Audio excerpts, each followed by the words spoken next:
Polish করাবেন? না রে, জুতা পালিশ করবো না। কিন্তু তুই এত ছোট একটা বাচ্চা, তুই জুতা পালিশ করতে পারবি? আসলে সত্যি কথা হইলো আমি না ভালো মতো জুতা পালিশ করতে পারি না, কিন্তু যত্ন কইরা কইরা দিমু। এসব কাজ বাচ্চাদের নয় বাবা, তোমার তো এখন খেলাধুলা করার বয়স। ছোট দেখাই তো আমারে কেউ কাম দেয় না। আপনারা যদি আমার জুতা পালিশ করতে না দেন তাহলে আমার পেটে খাউন্ডা জুতবো কেমনে? কিন্তু আমি তো এইটাই বুঝতেছি না, তুই জুতা পালিশ করবি কেন? এখন তো তোর স্কুলে যাওয়ার বয়স, তুই স্কুলে যাবি, স্কুলে যেতে পারিস না? আর তোর বাবা মা এভাবে তোকে রাস্তায় জুতা পালিশ করার জন্য পাঠাইছে? স্কুলে তো পড়তাম স্যার, আমার বাপ মা আমারে কাম করতে দিত না। আমার আব্বা রিক্সা চালাইতো আর আমার মা মানুষের বাসায় কাম করতো। তারা চাইতে আমি লেখাপড়া কইরা অনেক বড় একটা ডাক্তার হমু। এর লিগে আমার টাকা পয়সা খরচ করে দামি একটা স্কুলে ভর্তি করাইছে। কিন্তু ভাগ্যে না থাকলে কি করবো স্যার কোন?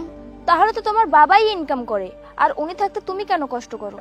রিক্সা নিয়ে আমার আব্বা অ্যাক্সিডেন্ট করছে, 1 মাস হাসপাতালে ছিল, পা দুটা কাইটা বাদ দেওয়ান লাগছে।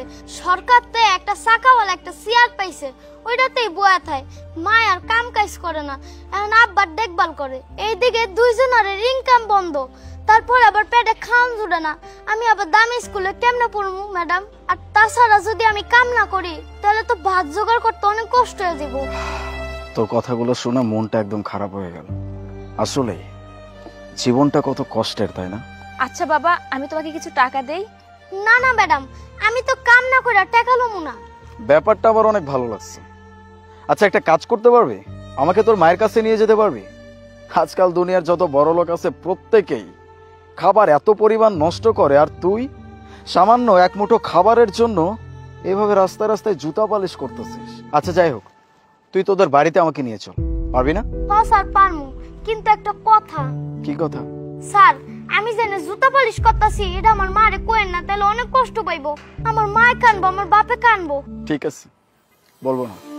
সাথে তুমি এক কাজ করো, স্কুলের সামনে যাও, ফয়সাল মেবি বের হবে। কিরে, এখনো বসে আছিস? নিয়ে যাবি না? চলেন স্যার।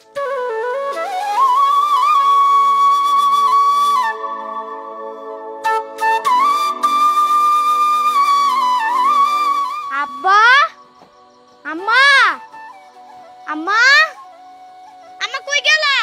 আম্মা এই যে দেখো কারে লাইছি, ছাড়ডা না তুমগো লাগে কথা কইবো। বাজান এদিকে আও, এদিকে আও। তোমার না কইছি এই রোদের মধ্যে বাইরে ঘোরাঘুরি করবা না, তুমি তো আবার কোনো কথাই শুনতাছো না। দাও দি, রোদের মধ্যে ঘোরাঘুরি করে মুখটা একদম শুকায়া বলাইছে। আচ্ছা তুমি কি স্কুলে গেছিলা? স্কুলেও তো যাও না, সারাটা দিন তুমি কি করো আমার একটু কও তো বাজান। আচ্ছা মা, স্কুলের কথা বাদ দাও, দেখো এই ছাড়ডা তোমারে কি জানি কইবো।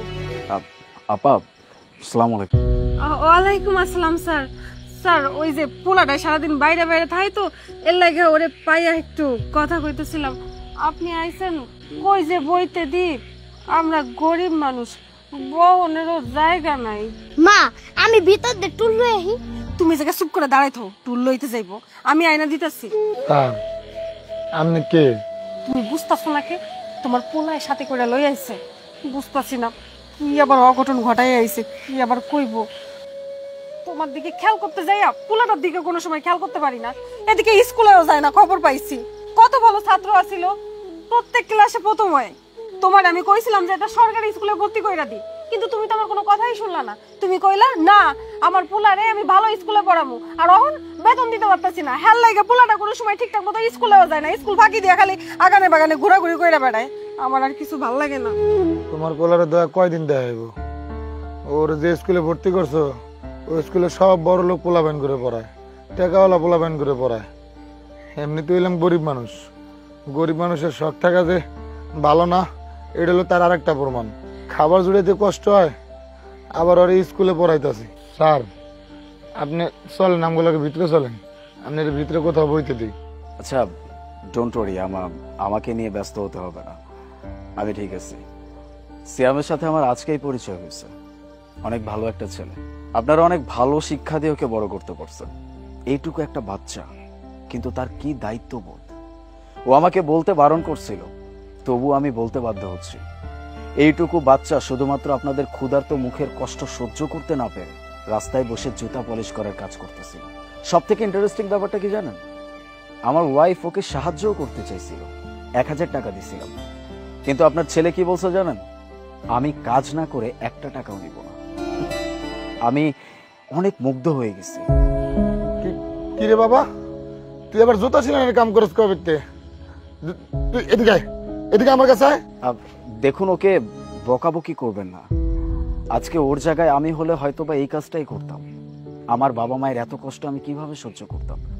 ওর বয়সী অনেক ছোট ছোট বাচ্চা আছে যারা এরকম রাস্তাঘাটে মানুষের কাছে হাত পেতে টাকা চায়, কিন্তু আপনার ছেলে মানুষের কাছে হাত পেতে টাকা না, নিজে পরিশ্রম করে ইনকাম করতে বিশ্বাসী। এটা অনেক ভালো একটা গুণ। আপনাদের ছেলে সিয়ামকে আমার অনেক ভালো লাগছে। একদম ভাববেন না যে আমি আপনাদের অসহায়তার কথা শুনে এখানে আপনাদেরকে করুণা করতে আসছি। না, আমি আপনাদেরকে শুধুমাত্র একটু সাহায্য করতে চাই। আপনারা যদি আমার সাহায্যটা নেন, আমি সত্যি খুব খুশি হব। প্লিজ আমাকে ফিরাই দিবেন না। আমি মন থেকে সাহায্য করতে চাই। আমি আপনাদেরকে একটা দোকান করে দিই, আপনারা স্বামী স্ত্রী দুজন মিলে দোকানটা চালান। আমি আশা করি এই দোকানের যে টাকা আপনাদের আসবে, এই টাকা দিয়ে আপনাদের সংসার আর ওর পড়াশোনার খরচ দুটোই খুব ভালোভাবে চলবে। আপনারা কি করলেন? এই যুগে অপরিচিত মানুষটা কেউ এত সাহায্য করে?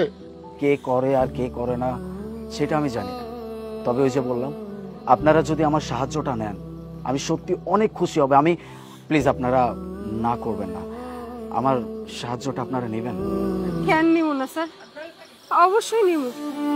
আপনি যে আমাকে এত বড় একটা উপকার করতেছেন, আপনার ঋণ আমি কোনোদিনও শোধ করতে পারবো না। তাই আপনার কিন্তু আমাকে এখন কথা দিতে হইব। আমরা যখন আমাকে দোকান পাট আবার নতুন করে চালু করবো, তখন কিন্তু আপনার সব টাকা আমরা পরিশোধ করে দিব। সেটা পরে দেখা যাবে। এক মিনিট, এই নিন, এখানে 5 লক্ষ টাকা আছে। এটা দিয়ে আপাতত শুরু করুন, তারপরে লাগলে আরো দিন।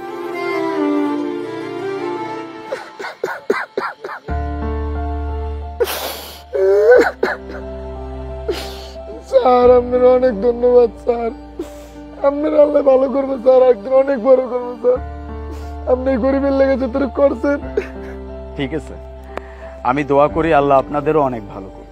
আর সব থেকে বড় কথা, আমি যে আপনাদেরকে সাহায্য করছি এটা কিন্তু আমার মন থেকে করছি। একদমই মনে করবেন না যে আমি আপনাদেরকে করুণা করছি। আর এই যে তুই, পড়াশোনা অনেক ভালো করে করতে হবে, বাবা মার স্বপ্ন পূরণ করে ডাক্তার হইতে হবে। আর সব থেকে বড় কথা, আমি যখন বৃদ্ধ হয়ে যাব আমাকে কিন্তু ফ্রিতে চিকিৎসা দিতে হবে। আমি তাহলে আজকে আসি, ভালো থাকবেন।